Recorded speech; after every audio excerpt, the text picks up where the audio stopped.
الجمعة إلا وقي فتنة القبر أو كما قال عليه السلام. طول يوزل درود شريف وواي. اللهم صل وسلم على سيدنا ومولانا محمد وآله وصحبه أجمعين. زمانونو دنیا کې همیشه جندون دی چا نشته، یو د الله ذات دی چې هغه له فنا نشته.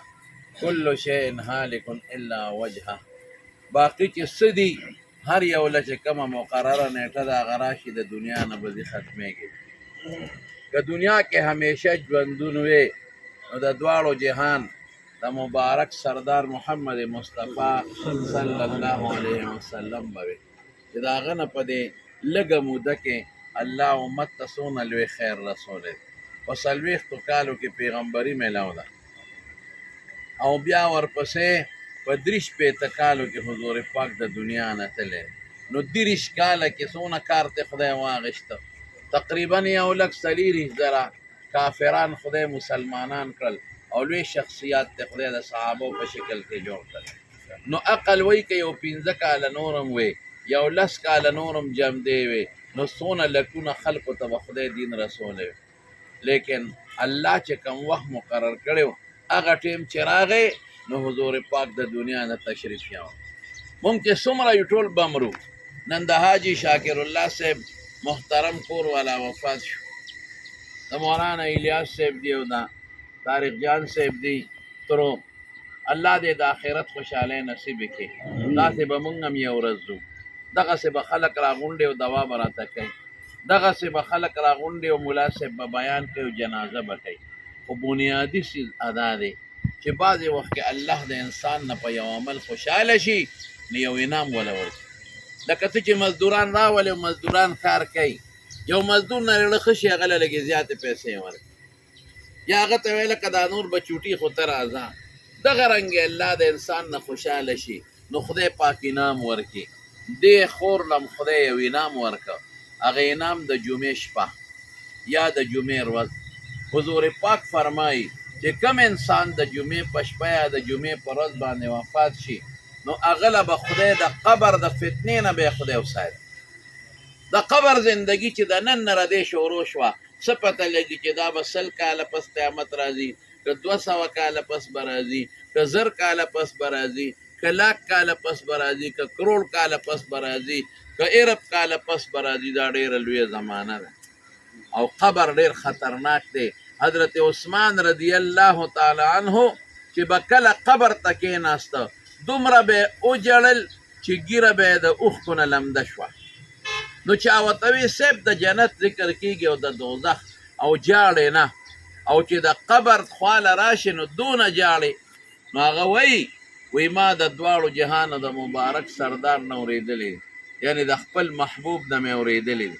حالانکه عثمان رضی الله عنه کم سړی و، هغه ته حضور پاک د جنت زیرې په دنیا کې ورکړی و.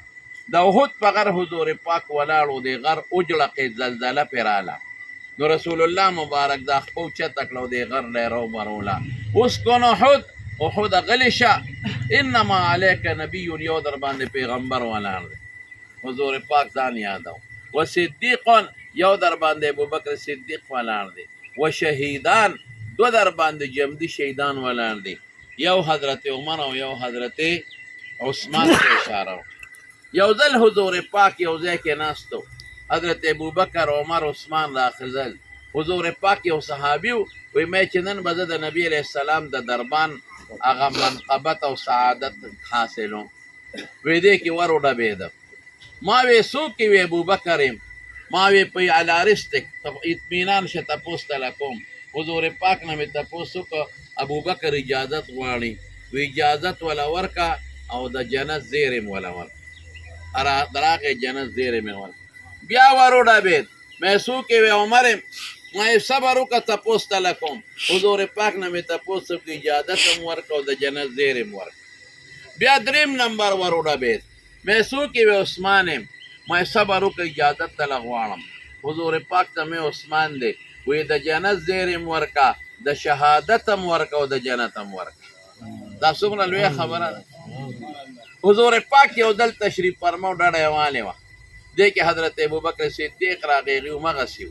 بیا حضرت عمر راغی همغسې ډډه والې وه چې حضرت عثمان راغی نیغ سم کېناست او دا خپې نیمګړې ښکاره وې په هغې څادر واچول عمر صاحب خو جذباتي و ورته وې صاحب ابوبکر راغی څه توجه دې ور نه کړه زر عالم څه توجه دې را نه کړه او چې عثمان راغی داسې نیغ کېناستی او څادر هم په خپو خور کړه وی عمره هغه چا نه ولې حیا ونه کړم چې د اسمان فرشتې ته حیا کوي یو لور یې ورکړې وه چې وفات شو دویمه یې ورکړه چې هغه وفات شو که درېیمه لور مې وم عثمان له ورکړې دومره د مناقبو خاوند نو چا ورته وی قبر ته چې کښېنې جاړې او د جنت د دوزخ ذکر کېږي نه جاړې وی ما د خپل محبوب نه اورېدلی دی چې قبر د آخرت د پوړو لومبی پوړی ده که دا د چا ښه شوه وروستو به مخي او که دا د چا خطرناکه شوه نو وروستو له دې نه زیاتې خطرې دي ګوره د جنت زیری قبر ناري نو دې خور له خدای پاکه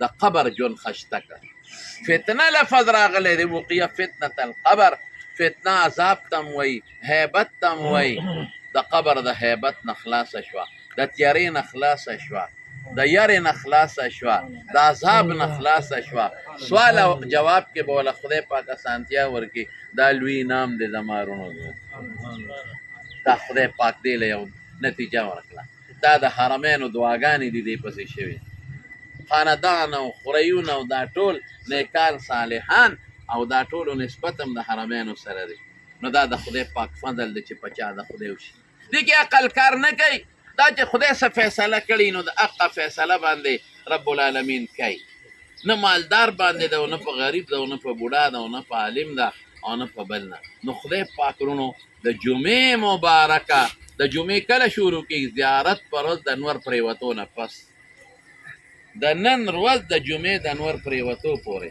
د یو شوه روز که چېرې چا نڅه وخته نو دا منقبت او د انعام وله خدای پاک دا ډېره لویه خبره زما رونو اوچته خبره درنه خبره ده مونږ هم چې د خدای نه سوال کوو مونږ وایو د ایمان سره ایمان به ورسره وایو خدای د جمعې شپه راله راکړي د ایمان سره خدای خوشحاله مرګ راله راکړي رونو د دنیا زندگی ختمېدو والا کوشش وکړئ چې په دې دنیا کې داسې عمل وکړئ چې خدای پاک خوشحاله کړي یو بچی دا زموږ دې وخت کې د مدرسو د داخلو ورځې دي یو بچی مدرسه کې داخل په یو بچی علم وکړي په یو بچی قرآن یاد کړي پاتې ره دنیا د نه روانې دی چې بچی د نه لوفر پاتې شي بدعمله پاتې شي کنزلمار پاتې شي او کم بچی د نه داسې پاتې شي چې هغه د دین دشمني نو قبر کې به تعالی سزا میلاوي او چې بچی د نه حافظ پاتې شو عالم پاتې شو نو قبر ستام ښه شو دا غم ښه شو او دغه بچی به د فایدې وي او په ډوډۍ مه یېرېږئ چې یاره بچی علم وکړم ډوډۍ به د کم ځای نه